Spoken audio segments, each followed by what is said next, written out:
If you walked through the bedrooms now, you'd see the dirty gray bedsheets moving up and down, almost like waves on the sea. Moving up and down because of what? Well, because of rats crawling underneath them. Wait, was it really rats? I ask, because in another story it turned out to be something else.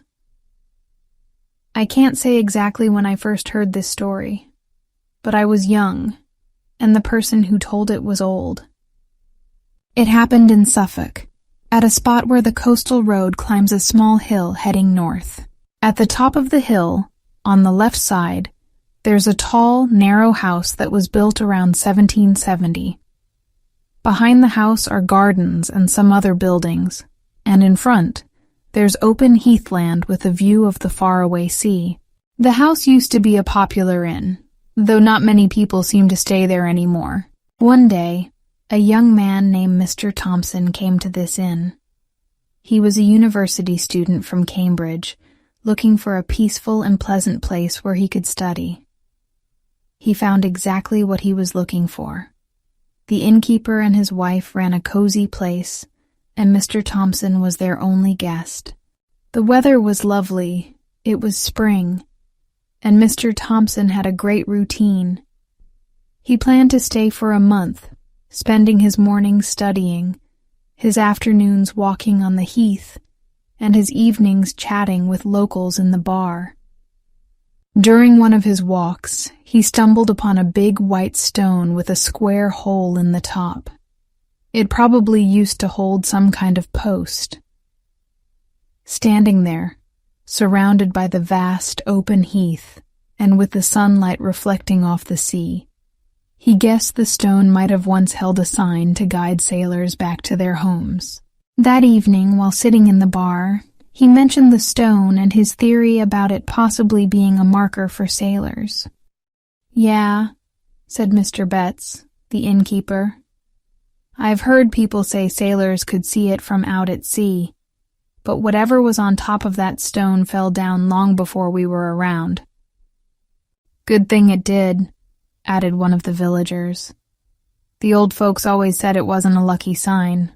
Not for fishing, anyway." "Why not?" asked Thompson, curious. "Well, I never saw it myself," the villager replied. "But those old fishermen had all sorts of strange beliefs. I wouldn't be surprised if they tore it down themselves." That was as much as Thompson could get out of them. No one seemed to know any more details. Before long, the conversation shifted to other topics. One afternoon, Thompson decided to skip his usual walk and keep studying instead. After an early lunch, he went back to his room and read until about 3 o'clock. Then he put his book down, got up, and stepped out into the hallway, thinking he'd take a short break. The house was eerily quiet. He remembered it was market day, so everyone had gone into town.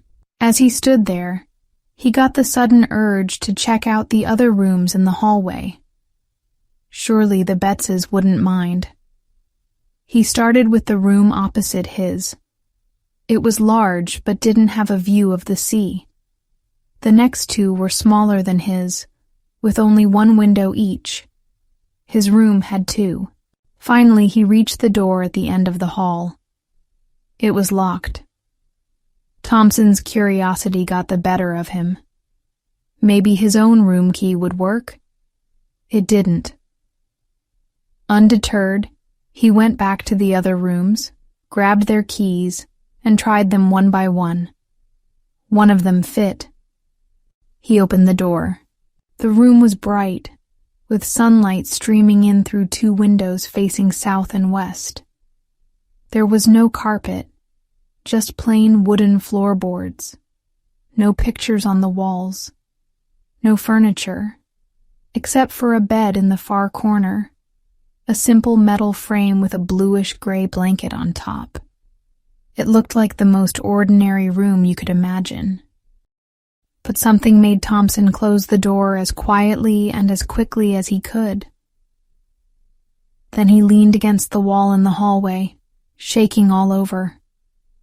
Under the blanket, someone was lying there. Not just lying, they were moving. It was definitely someone, not just something. The shape of the head and body was clearly outlined under the blanket, but the head was completely covered, and no one sleeps like that unless they're dead. And yet, whatever was under that blanket wasn't dead. Not completely, because it was moving. It was shaking. Thompson tried to convince himself that he was just seeing things, but on such a bright and sunny day, it was hard to believe his imagination was playing tricks on him. What should he do? First, he decided to lock the door again. With shaky hands, he turned the key, but it made a slight noise.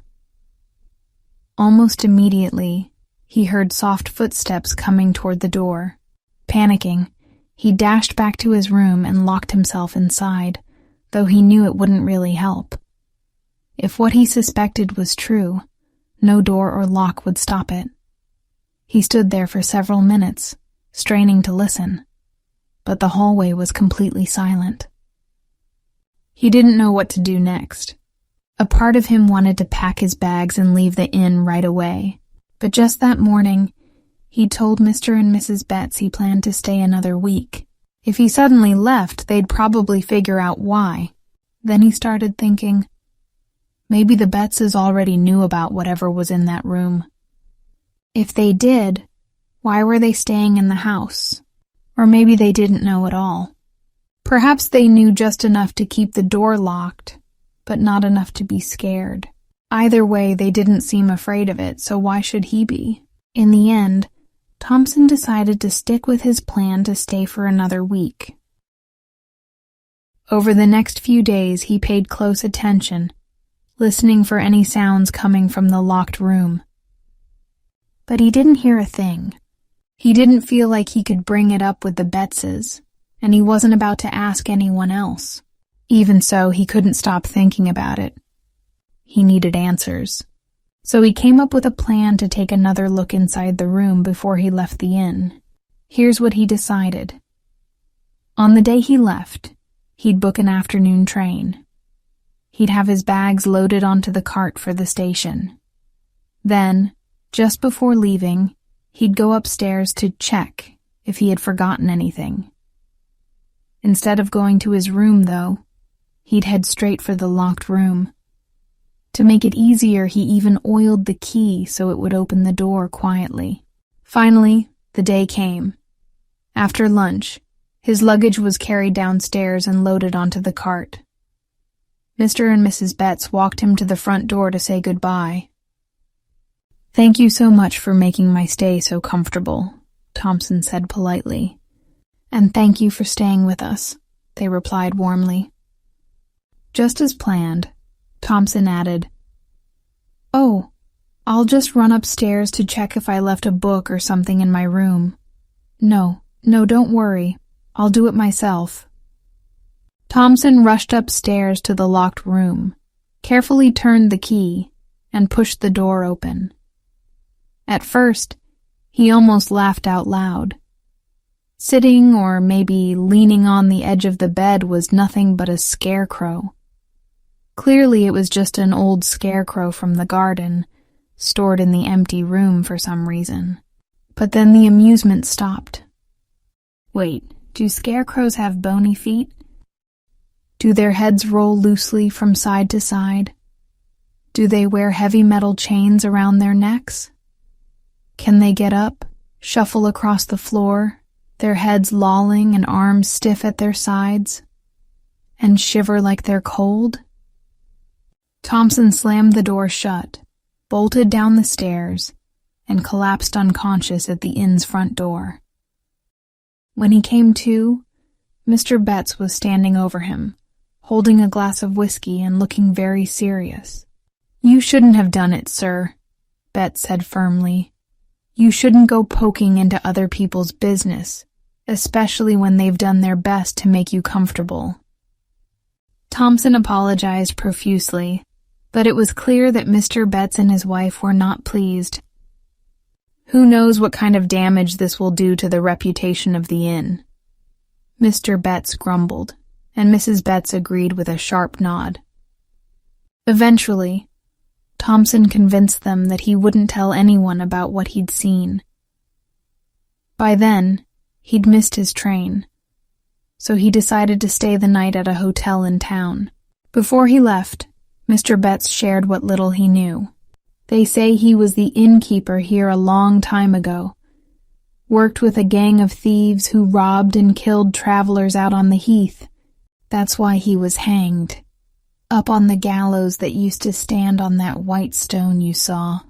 The fishermen pulled it down later, said it scared away the fish because they could see it from the sea. When we bought this place, the previous owners warned us, keep that room locked, and whatever you do, don't move the bed. Do that, and you won't have any trouble. And it's been true. We've never had any trouble. He hasn't left that room, not once. But after today, who knows what might happen? I've never seen him myself, and I don't want to. But please, sir, keep this to yourself. If word gets out, who'll want to stay here? Thompson promised to stay silent, and he kept that promise for many years. I first heard this story when Mr. Thompson, much older by then, came to stay with my family. I was asked to take him to his room. As we got there, he stepped forward, opened the door himself, and stood in the doorway, staring into every corner of the room. After a moment, he turned to me and said, "I'm sorry, that must have seemed strange, but I have a good reason for doing it." A few days later, I learned what that reason was. And now, so have you.